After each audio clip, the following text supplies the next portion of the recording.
사람을 만날수록, 나이가 들수록 우리는 이상하리만큼 한 가지를 더 두려워하게 됩니다. 바로 사람을 잘못 보는 것입니다. 젊을 때는 사람에게 상처를 받아도 경험했다라고 넘길 수 있었지만 지금은 한 번의 실수가 마음 전체를 오래 흔들어 놓습니다.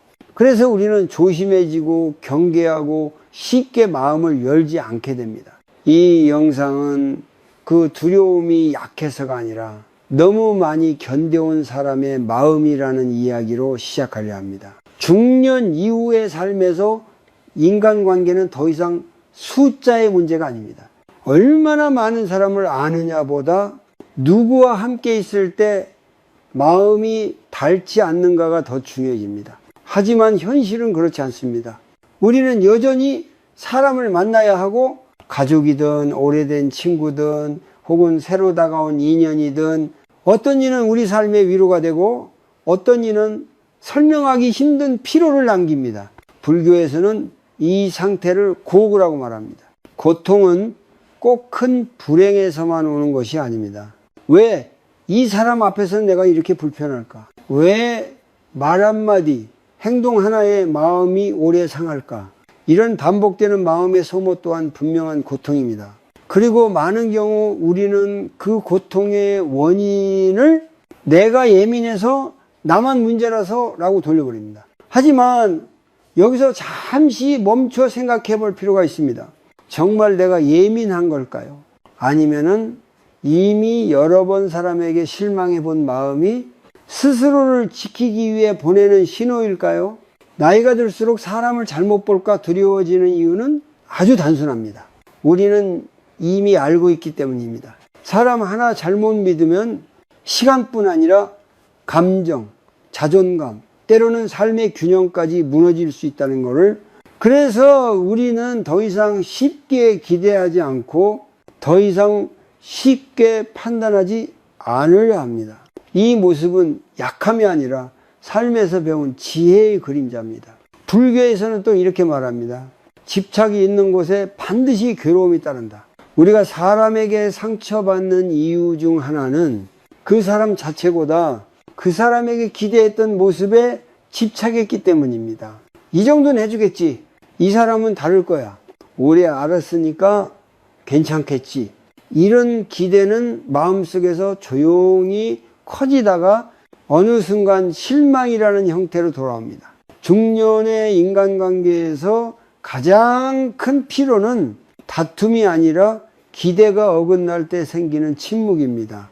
말로 싸우는 것보다 아무 말도 하지 못한 채 마음속에서 혼자 정리해야 하는 감정이 훨씬 오래 남습니다. 그래서 우리는 점점 사람을 만나는 일 자체가 부담스러워집니다. 여기서 중요한 질문 하나를 던져야 됩니다. 나는 지금 사람을 보려는 걸까? 아니면 또 상처받지 않기 위해 모든 문을 닫으려는 걸까? 이 영상은 사람을 판단하라고 말하지 않습니다. 누군가를 재단하거나 더 날카로운 눈을 가지라고 권하지도 않습니다. 오히려 그 반대입니다. 내 마음이 왜 이렇게 조심스러워졌는지 그 이유를 이해하는 것에서부터 시작하자고 말하고 싶습니다. 잠시 짧은 실천을 하나 해보겠습니다. 지금 이 순간 호흡에만 집중해 보세요. 들이마실 때 나는 지금까지 잘 견뎌왔다. 내쉴 때 이제는 나를 조금 더 보호해도 괜찮다. 속으로 이렇게 한 번만 말해보세요. 이 문장은 상대를 밀어내는 말이 아니라 스스로에게 주는 허락입니다. 사람을 잘못 볼까 두려워진 지금의 당신은 이미 수많은 관계 속에서 배우고 아프고 성찰해온 사람입니다. 이 두려움은 결코 부끄러운 감정이 아닙니다. 오히려 앞으로의 삶을 더 단순하고 더 평온하게 만들기 위한 자연스러운 전환점일지도 모릅니다. 이제부터 우리는 사람을 어떻게 골라야 하는가가 아니라 어떤 순간에 사람의 본 모습이 드러나는가를 천천히 이야기해 보려 합니다. 그 첫 번째 단서는 생각보다 아주 일상적인 곳에 있습니다. 사람의 본 모습은 언제 드러날까요? 대부분의 사람은 이렇게 말합니다. 어려운 일을 겪을 때, 위기 상황에서, 큰 선택 앞에서 물론 그것도 맞는 말입니다. 하지만 그런 순간은 자주 오지 않습니다. 오히려 우리의 일상 속 아주 평범한 순간에 사람은 자신도 모르게 가면을 내려놓습니다. 그중 하나가 바로 함께 밥을 먹는 시간입니다. 이 밥을 먹는다는 것은 단순히 배를 채우는 행위가 아닙니다. 불교에서는 이를 마음을 풀어놓는 시간이라고도 봅니다. 하루 종일 우리는 사회적 역할을 수행하며 살아갑니다. 부모로서, 직장인으로서, 어른으로서 해야 할 말과 참아야 할 감정을 조절하며 지냅니다. 그런데 식탁 앞에 앉으면은 사람은 자연스럽게 긴장을 내려놓습니다. 바로 그 순간 훈련되지 않은 마음의 습관이 모습을 드러냅니다. 왜 밥을 먹을 때일까요? 그 이유는 아주 단순합니다. 먹는 행위는 인간의 가장 기본적인 욕구와 연결되어 있기 때문입니다. 욕구 앞에서 사람은 계산보다 반응이 앞섭니다. 이 반응 속에는 인내심, 배려, 조급함, 통제 욕구가 그대로 묻어납니다. 그래서 밥상은 의도하지 않아도 사람의 성향을 비추는 거울이 됩니다. 불교에서 말하는 무상이라는 개념을 떠올려 보세요. 모든 것은 늘 변합니다. 사람의 표정도, 말투도, 태도도 상황에 따라 달라집니다. 하지만 반복되는 일상 속에서 자주 드러나는 반응은 그 사람의 현재 마음 상태를 가장 솔직하게 보여줍니다. 밥을 먹는 자리처럼 편안한 상황에서는 그 변화가 더욱 선명해집니다. 예를 들어 보겠습니다. 음식이 조금 늦게 나옵니다. 이때 어떤 사람은 이렇게 말합니다. 괜찮아요. 천천히 드세요. 그리고 대화를 이어갑니다. 반면 어떤 사람은 말수가 줄고 표정이 굳고 주변을 불편하게 만듭니다. 누가 더 옳고 그르다는 문제가 아닙니다. 다만 이 반응 속에는 불편함을 다루는 방식이 그대로 담겨 있습니다. 중년 이후의 삶에서 중요한 것은 문제가 없느냐가 아니라 문제가 생겼을 때 어떻게 반응하느냐입니다. 밥상에서의 작은 불편에도 마음이 크게 흔들리는 사람은 삶에서도 자주 스스로를 소모시키며 살아왔을 가능성이 큽니다. 이것은 성격의 문제가 아니라 그동안 쌓여온 내면의 피로일 수 있습니다. 이 또 하나 중요한 이유가 있습니다. 밥을 먹을 때 우리는 보통 잘 보이려는 노력을 잠시 멈춥니다. 말투를 다듬고 표정을 관리하는 힘이 자연스럽게 풀어지기 때문입니다. 그래서 평소에는 친절해 보이던 사람도 밥상에서는 짜증이 나올 수 있고 말수가 적던 사람도 의외의 따뜻함을 보이기도 합니다. 이 순간은 연기가 아닌 습관이 나오는 순간입니다. 불교에서는 이것을 어비의 흐름이라고 설명합니다. 의식적으로 선택한 행동이 아니라 무의식적으로 반복해온 태도가 특정 상황에서 자연스럽게 흘러나오는 것입니다. 밥상은 그 업이 잠시 모습을 드러내는 무대와도 같습니다. 여기서 중요한 점이 하나 있습니다. 이 이야기는 사람을 평가하라는 뜻이 아닙니다. 누군가의 식사 태도를 보고 옳다 그르다를 판단하라는 말이 아닙니다. 오히려 우리는 이렇게 질문해야 됩니다. 이 사람과 함께 있을 때 나는 편안한가 아니면 계속 마음을 조절해야 하는가? 관계에서 반복적으로 긴장을 느낀다면 그것은 누군가가 나쁘기 때문이 아니라 서로의 리듬이 맞지 않기 때문일 수 있습니다. 이 사실을 받아들이는 것은 상대를 밀어내는 것이 아니라 불필요한 고통을 줄이는 선택입니다. 잠시 또 하나의 짧은 실천을 해보겠습니다. 최근 누군가와 식사를 했던 장면을 떠올려 보세요. 음식의 맛이 아니라 그때 내 몸의 느낌에 집중해 보세요. 어깨가 긴장되어 있었는지, 숨이 편안했는지, 말을 고르고 있지는 않았는지. 몸은 마음보다 먼저 진실을 압니다. 밥을 먹는 시간은 그 사람의 모든 것을 보여주지는 않습니다. 하지만 적어도 그 사람의 지금 마음 상태는 꽤 솔직하게 드러냅니다. 그리고 그것만으로도 우리가 관계의 거리를 정하는 데에는 충분한 단서가 됩니다. 다음 부분에서는 이 밥상 위에서 가장 먼저 드러나는 마음, 바로 통제하려는 마음과 조급함에 대해 좀 더 깊이 이야기를 해보겠습니다.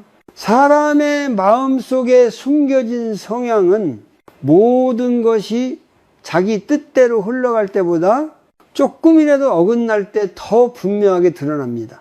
그리고 그 어긋남은 밥상에서 아주 자주 나타납니다. 메뉴가 마음에 들지 않을 때, 자리가 불편할 때, 음식의 온도나 양이 기대와 다를 때, 이 사소한 순간들이 사람 안에 자리한 통제하려는 마음을 조용히 끌어올립니다. 불교에서는 이 마음을 집착지조이라고 부릅니다. 집착이란 무언가를 꼭 내 뜻대로 붙잡아 두려는 마음입니다. 문제는 우리가 이 집착을 평소에는 잘 인식하지 못한다는 데 있습니다. 일상이 매끄럽게 흘러갈 때는 그저 나는 괜찮은 사람이라고 느끼며 살아갑니다. 하지만 밥상처럼 예상치 못한 변수가 생기면 그 집착은 감정의 형태로 바로 튀어나옵니다. 예를 들어 보겠습니다. 음식이 조금 늦게 나옵니다. 그 순간 어떤 사람은 괜찮습니다 라고 말하지만 표정은 이미 굳어 있습니다. 말과 마음이 따로 움직이는 것이죠. 또 어떤 사람은 음식 하나하나에 계속 불만을 덧붙입니다. 이게 짜다, 저게 싱겁다. 이런 식으로 작은 통제를 반복합니다. 이 행동의 밑바탕에는 내가 불편하면 안 된다는 강한 믿음이 자리하고 있습니다. 중년 이후에 이런 성향이 더 뚜렷해지는 이유도 있습니다. 우리는 이미 많은 것을 잃어보았고 많은 상황을 감내해 왔습니다. 그래서 무의식적으로 이 정도 나이가 되었으면 이 정도 대접은 받아야 하지 않나 라는 생각이 생깁니다. 이 생각 자체가 잘못은 아닙니다. 하지만 그것이 지나치게 강해지면 작은 불편도 크게 느껴지고 타인의 실수도 쉽게 용납되지 않게 됩니다. 불교에서 말하는 고쿠는 바로 이 지점에서 시작됩니다. 현실은 늘 변하는데 마음은 변하지 않으려 할 때 괴로움이 생깁니다. 밥상에서 불편함을 참지 못하는 사람은 대개 삶에서도 예측 불가능한 상황을 힘들어합니다. 이것은 성격의 결함이 아니라 그만큼 마음이 오래 긴장해 왔다는 증거일 수 있습니다. 또 하나 중요한 신호가 있습니다. 통제 욕구가 강한 사람은 자신의 불편함을 주변 사람에게 전염시키는 경향이 있습니다. 밥상 분위기가 갑자기 무거워지고 말수가 줄어들고 함께 있는 사람들까지 조심하게 됩니다. 이때 우리는 설명할 수 없는 피로를 느낍니다. 왜 이렇게 같이 있으면 힘들지? 이 질문의 답은 종종 상대의 말이 아니라 그 사람의 마음 상태에 있습니다. 여기서 중요한 것은 이런 모습을 보고 상대를 비난하거나 멀리하라는 것이 아닙니다. 불교는 언제나 이해를 먼저 권합니다. 통제하려는 마음 뒤에는 대부분 두려움이 숨어 있습니다. 다시 상처받고 싶지 않다는 두려움, 무시당하고 싶지 않다는 두려움, 내가 소중하지 않은 존재가 될까봐 하는 불안. 그 마음을 알게 되면은 우리는 상대를 조금 다른 눈으로 보게 됩니다. 그러나 동시에 이해와 거리두기는 다른 문제입니다. 계속해서 상대의 감정에 맞춰 내 마음을 억누르고 있다면 그 관계는 이미 균형을 잃고 있을 가능성이 큽니다. 불교에서 말하는 중도주는 잡는 것도 밀어내는 것도 아닌 나를 해치지 않는 선택을 의미합니다. 여기서 아주 짧은 실천을 하나 제안드리고 싶습니다. 다음에 누군가와 식사를 할 때 상대의 말이나 행동보다 내 몸의 반응을 먼저 느껴보세요. 가슴이 답답해지는지, 숨이 얕아지는지, 어깨에 힘이 들어가는지. 이 신호들은 지금 이 관계에서 내가 나답지 못하다는 내면의 메시지일 수 있습니다. 또 한 가지, 혹시 스스로에게도 물어보시기 바랍니다. 나는 밥상에서 얼마나 여유로운가? 혹시 나 역시 작은 불편에도 예민해지지는 않는지, 상황을 통제하려 애쓰지는 않는지, 이 질문은 자책을 위한 것이 아니라 자기 연민과 이해를 위한 질문입니다. 사람의 본성은 완벽할 때가 아니라 흔들릴 때 더 잘 보입니다. 밥상에서 드러나는 통제 욕구는 그 사람의 전부는 아니지만 그 사람이 지금 어떤 상태로 살아가고 있는지는 분명히 보여줍니다. 다음 부분에서는 이 통제보다 더 분명하게 사람의 인격을 비추는 한 가지, 바로 힘이 없는 사람을 대하는 태도에 대해 이야기해 보겠습니다. 사람의 인격은 강한 사람 앞에서보다 아무런 힘이 없는 사람 앞에서 더 또렷하게 드러납니다. 그리고 그 장면은 우리가 생각하는 것보다 훨씬 자주 아주 평범한 밥상 위에서 나타납니다. 식당이라는 공간을 떠올려 보세요.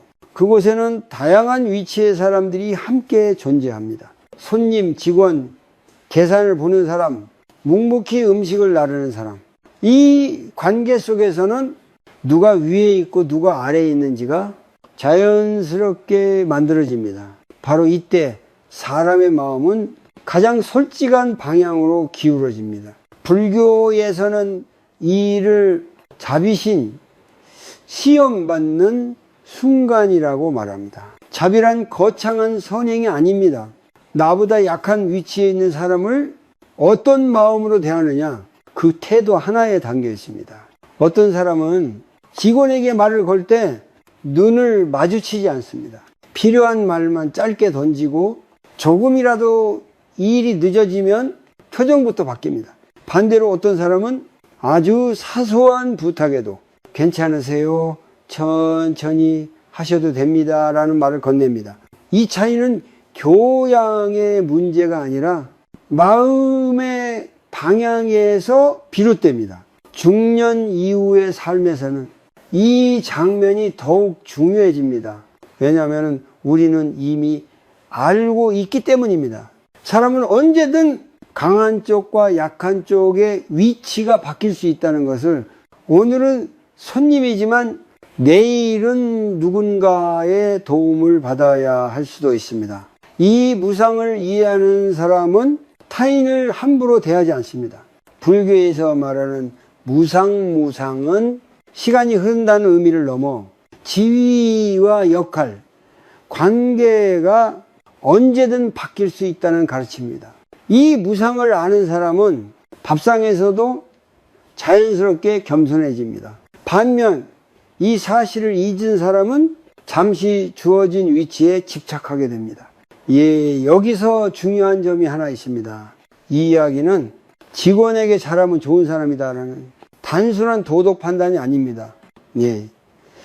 우리가 주목해야 할 것은 그 사람의 말투보다도 상대가 불편해졌을 때의 반응입니다. 실수를 했을 때 이해하려는지 아니면 바로 나를 세우는지, 이 순간에 그 사람의 내면이 드러납니다. 많은 중년의 분들이 이런 말을 조용히 털어놓습니다. 같이 밥을 먹고 나오면 설명할 수 없이 기운이 빠져요. 그 이유는 대개 대화 내용이 아니라 그 자리에 흐르던 정서의 방향에 있습니다. 누군가를 무시하거나 짜증을 숨기지 못하는 분위기 속에 있으면 우리는 자신도 모르게 마음을 조이게 됩니다. 불교에서는 이를 연기왠지로 설명합니다. 한 사람의 마음 상태는 주변 사람들의 마음에도 영향을 미칩니다. 그래서 밥상에서 한 사람의 태도는 그 자리에 있는 모두의 편안함을 좌우하게 됩니다. 여기서 우리는 다시 한번 스스로에게 물어야 합니다. 나는 어떤 사람과 함께 있을 때 마음이 부드러워지는가? 그리고 동시에 나는 누군가에게 그런 존재가 되고 있는가? 아주 짧은 실천을 하나 제안드립니다.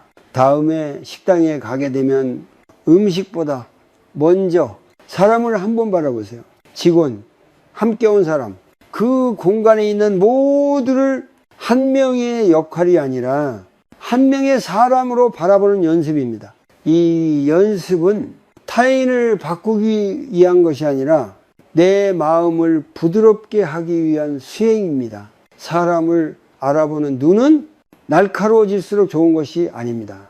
오히려 나와 타인을 동시에 상처내지 않는 방향으로 성숙해질 때 그 눈은 지혜가 됩니다. 다음 부분에서는 이 태도보다 더 미묘하지만 관계를 오래 가르게 만드는 요소, 바로 작은 행동 속에 드러나는 집착과 배려에 대해 이야기해 보겠습니다. 밥상에서 사람의 마음을 가장 또렷하게 드러내는 요소 중 하나는 큰 말이나 분명한 행동이 아니라 아주 사소한 비교와 집착입니다.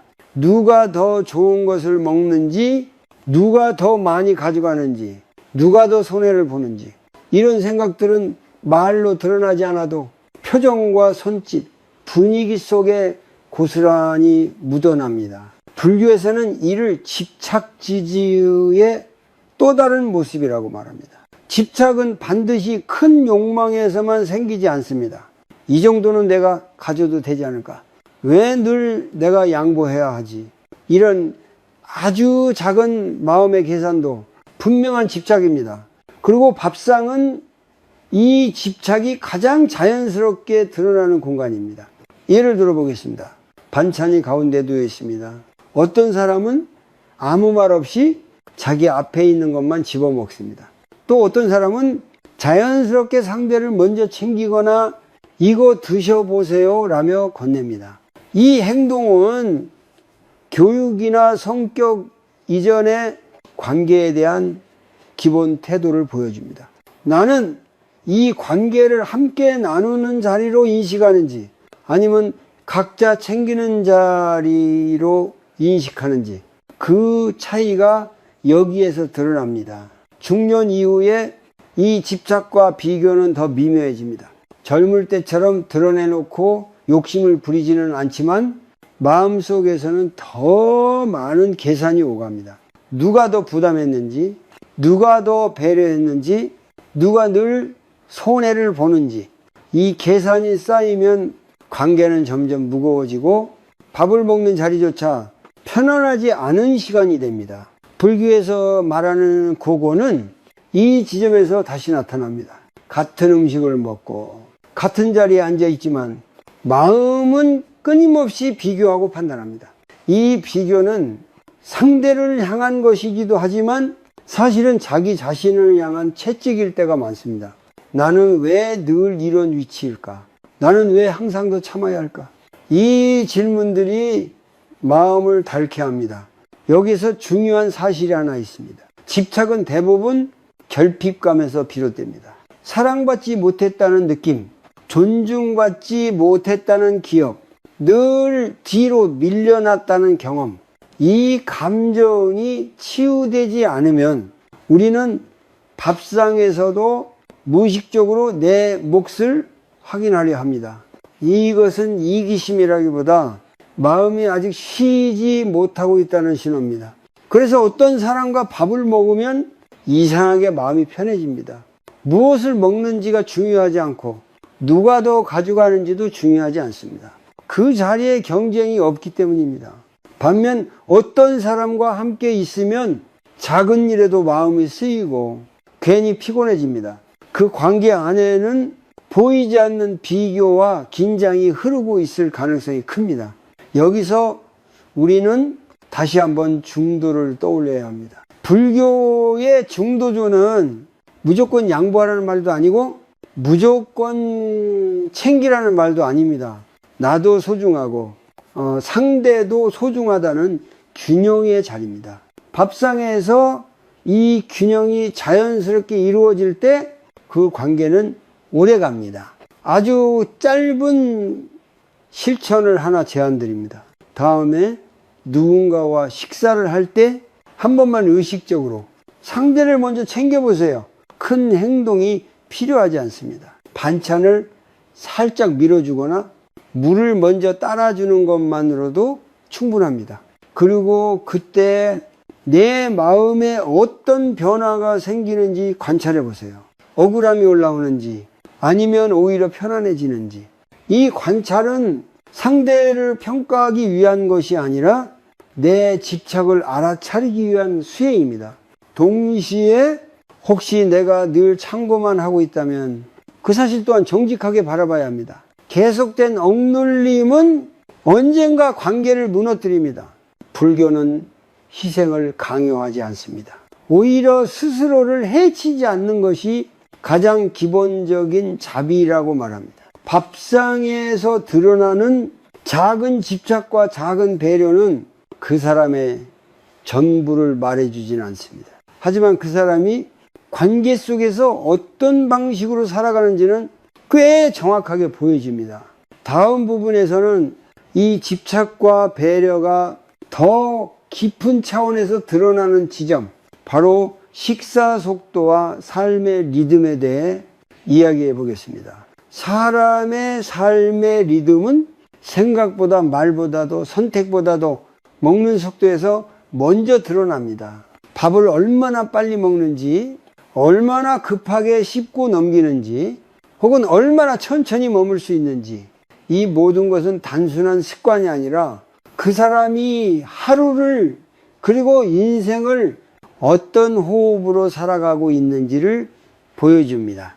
불교에서는 이를 현재에 머무는 힘, 즉 정념, 정念, 찬념의 정도로 설명합니다. 정념이란 지금 이 순간을 온전히 느끼는 마음입니다. 하지만 마음이 늘 앞서가 있으면 우리는 지금 먹고 있는 음식에도 머물지 못합니다. 다음 일정, 다음 걱정, 다음 생각이 숟가락보다 먼저 움직이게 됩니다. 밥을 급하게 먹는 사람을 떠올려 보세요.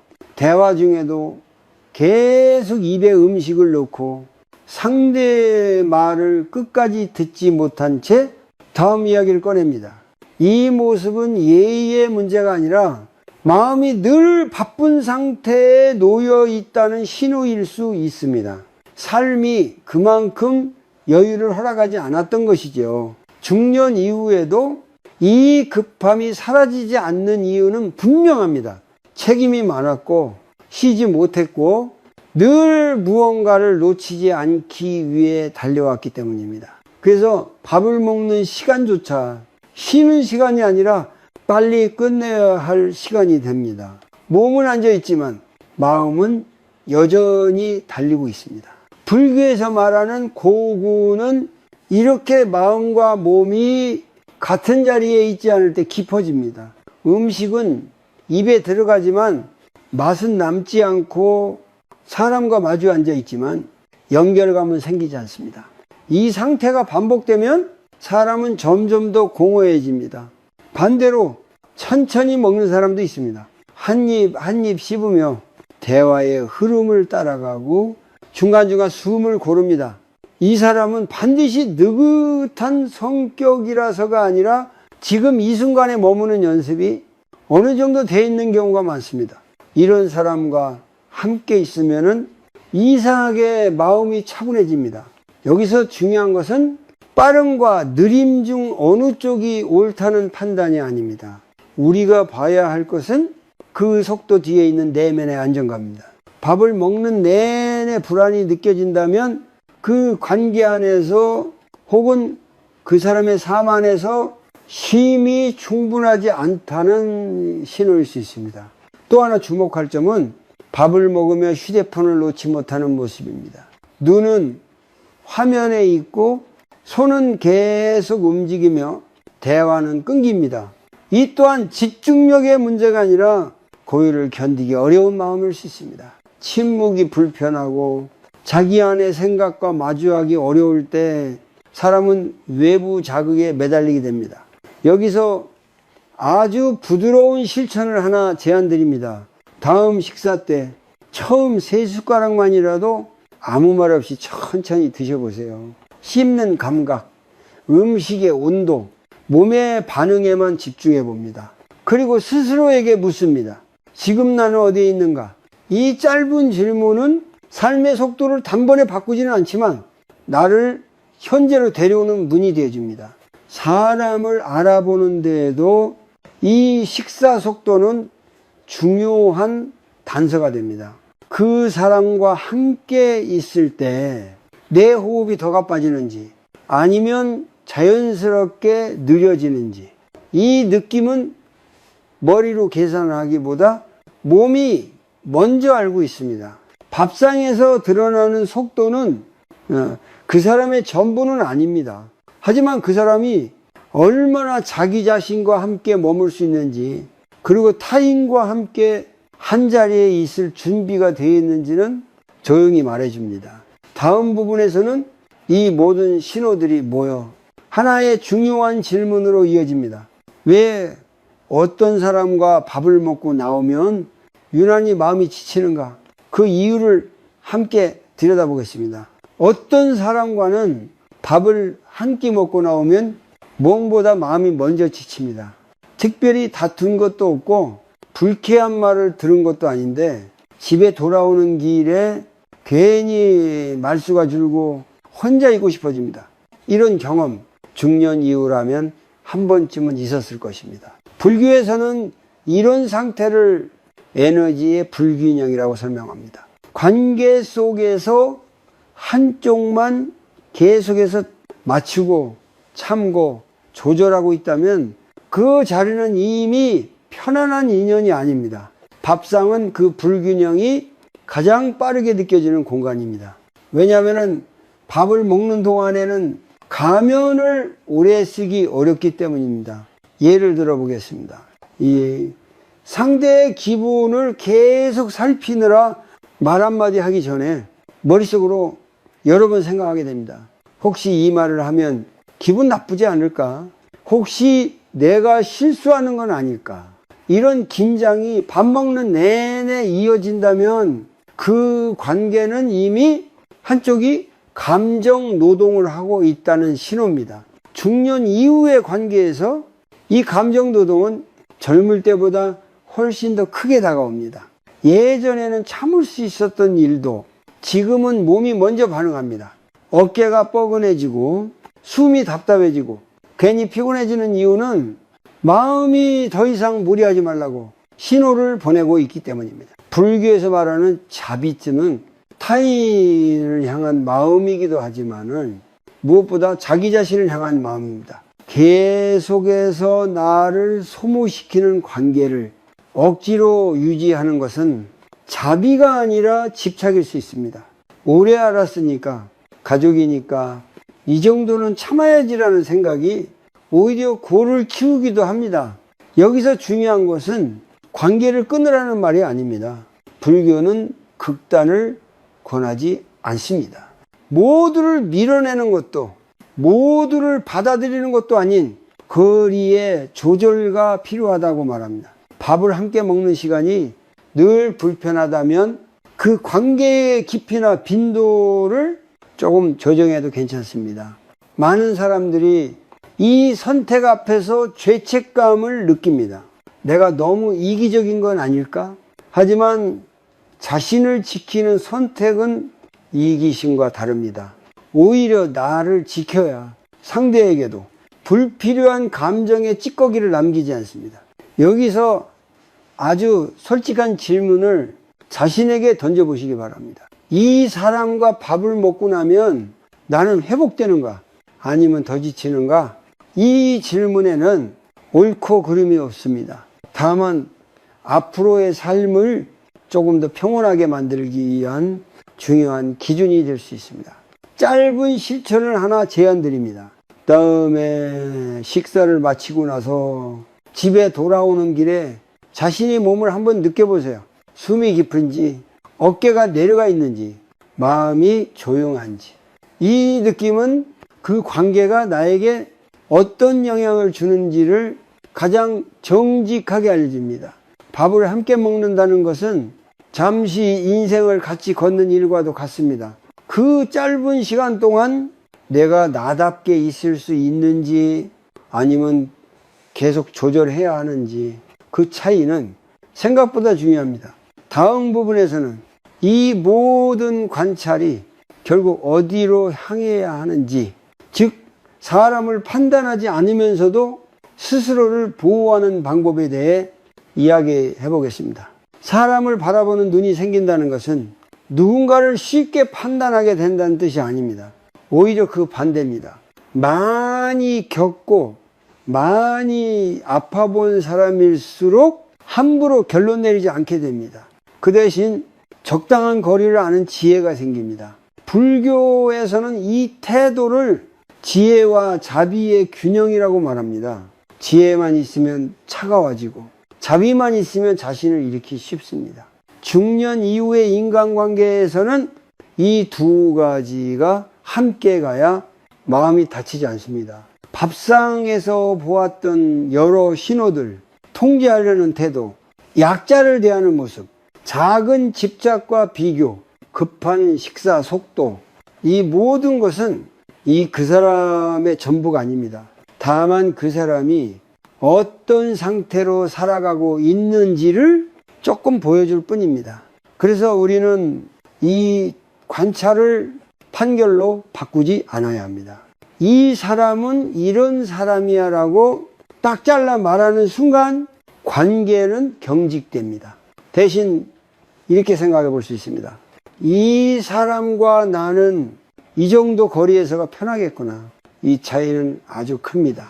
중년 이후에 관계가 힘들어지는 이유 중 하나는 모든 사람과 같은 깊이로 지내려 하기 때문입니다. 가까운 사람, 가볍게 만나는 사람, 거리를 두어야 하는 사람. 이 구분은 냉정함이 아니라 삶을 지속 가능하게 만드는 기술입니다. 불교에서 말하는 무집착은 아무도 필요 없다는 뜻이 아닙니다. 필요 이상의 기대를 내려놓는 것입니다. 밥상에서 불편함이 느껴졌다면 그 사실을 부정하지 말고 조용히 인정하는 것, 그것만으로도 관계의 고는 절반으로 줄어듭니다. 여기서 중요한 태도가 하나 더 있습니다. 바로 연민입니다. 상대의 행동을 보며 저 사람 왜 저럴까가 아니라 저 사람도 많이 지쳤겠구나 라고 한 번만 생각해 보는 거. 이 생각은 상대를 가까이 두기 위한 것이 아니라 내 마음을 거칠게 만들지 않기 위한 보호막입니다. 많은 중년의 분들이 이렇게 말합니다. 이제는 사람을 새로 알아가는 게 무서워요. 그 말 속에는 상처받지 않으려는 마음과 동시에 외로움도 함께 들어 있습니다. 그래서 중요한 것은 사람을 완전히 끊는 것이 아니라 나에게 맞는 온도로 관계를 조절하는 것입니다. 짧은 실천을 하나 제안드립니다. 다음에 누군가를 만날 약속을 잡을 때 스스로에게 이렇게 물어보세요. 이 만남이 끝난 뒤 나는 어떤 상태로 돌아가고 싶은가? 기운이 남아있기를 바라는지 아니면 그냥 무사히 끝나기만을 바라는지. 이 질문은 관계의 방향을 정하는데 아주 좋은 나침반이 됩니다. 사람을 보는 눈은 날카로워질수록 외로워지고 부드러워질수록 지혜로워집니다. 밥상에서 얻은 이 관찰들은 누군가를 재단하기 위한 것이 아니라 앞으로의 삶을 조금 더 덜 아프게 만들기 위한 작은 도구일 뿐입니다. 다음 부분에서는 이 모든 이야기를 밖이 아니라 내 안으로 돌려서 밥을 먹는 시간을 하나의 수행으로 바꾸는 방법에 대해 이야기해 보겠습니다. 지금까지 우리는 밥상을 통해 사람을 바라보는 이야기를 해왔습니다. 하지만 불교의 가르침은 언제나 마지막에 이렇게 말합니다. 밖을 보기 전에 먼저 나를 보라. 사람을 이해하는 가장 깊은 길은 사실 타인을 관찰하는 데서 끝나지 않고 자기 마음을 알아차리는 데서 시작됩니다. 밥을 먹는 시간은 아주 좋은 수행의 자리입니다. 왜냐하면 우리는 하루에도 몇 번씩 아무 생각 없이 밥을 먹기 때문입니다. 바쁘다는 이유로, 습관이라는 이유로 음식은 입으로 들어가지만 마음은 그 자리에 없습니다. 그래서 불교에서는 식사를 하나의 수행으로 삼아왔습니다. 불교의 수행은 산에 들어가야만 가능한 것이 아닙니다. 지금 이 순간 숟가락을 드는 마음을 아는 것, 씹는 감각을 느끼는 것, 그 자체가 이미 수행입니다. 이를 정념, 정옌이라고 부릅니다. 정념이란 지금 하고 있는 일을 있는 그대로 알아차리는 힘입니다. 다음 식사 때 아주 간단한 연습을 해보시기 바랍니다. 밥을 먹기 전에 잠시 숨을 한번 고릅니다. 그리고 속으로 이렇게 말해보세요. 지금 이 한 끼를 알아차리며 먹겠습니다. 그 다음 처음 한 숟가락을 입에 넣을 때 맛, 온도, 씹는 감각에만 잠시 집중해 보세요. 이 생각이 올라오면 막지 말고 밀어내지도 말고 이런 생각이 있구나 하고 다시 음식으로 돌아옵니다. 이 연습을 하다 보면 놀라운 것을 하나 발견하게 됩니다. 우리가 밥을 먹으면서도 얼마나 많은 생각을 하고 있는지, 얼마나 자주 비교하고 판단하는지 자연스럽게 보이기 시작합니다. 이건 왜 이래? 저건 별로네. 누가 더 많이 먹었네. 이 모든 생각은 밥상에서만 나타나는 것이 아니라 우리 삶 전체를 지배해 온 마음의 습관입니다. 불교에서는 이 습관을 알아차리는 순간부터 고가 약해진다고 말합니다. 없애려 하지 않아도 괜찮습니다. 바꾸려고 애쓰지 않아도 됩니다. 그저 보고 아는 것만으로도 마음은 조금 느슨해집니다. 집착은 붙잡을 때 강해지고 알아차릴 때 풀리기 시작합니다. 이 수행은 사람을 볼 때도 큰 도움이 됩니다. 상대의 말이나 행동에 즉시 반응하기보다 내 안에서 올라오는 불편함, 긴장, 기대를 먼저 봅니다. 그러면 관계에서 불필요한 오해와 상처가 눈에 띄게 줄어듭니다. 타인을 바꾸지 않아도 관계는 이미 달라지기 시작합니다. 중년 이후의 삶에서 가장 중요한 능력 중 하나는 자기 마음과 함께 머무는 힘입니다. 외로움이 올라올 때, 불안이 반복될 때, 누군가에게 서운함이 생길 때 그 감정을 없애려 하지 않고 지금 이런 마음이 있구나라고 조용히 인정하는 것. 이 태도는 삶을 훨씬 부드럽게 만듭니다. 밥을 먹는 시간에 이 수행을 반복하다 보면 어느 순간부터 사람을 보는 눈도 달라집니다. 예전처럼 날카롭지 않고 그렇다고 무디지도 않은 차분한 시선이 생깁니다. 이 시선은 누군가를 평가하기 위한 것이 아니라 나를 지키기 위한 지혜입니다. 다음이자 마지막 부분에서는 이 모든 이야기를 하나의 메시지로 모아 왜 한 끼의 밥이 하나의 인연이 되는지, 그리고 중년 이후의 삶에서 어떤 관계를 선택해야 하는지에 대해 조용히 정리해 보겠습니다. 우리는 평생 수없이 많은 사람을 스쳐 지나가며 살아갑니다. 어떤 인연은 오래 머물고 어떤 인연은 한 끼의 밥처럼 조용히 지나갑니다.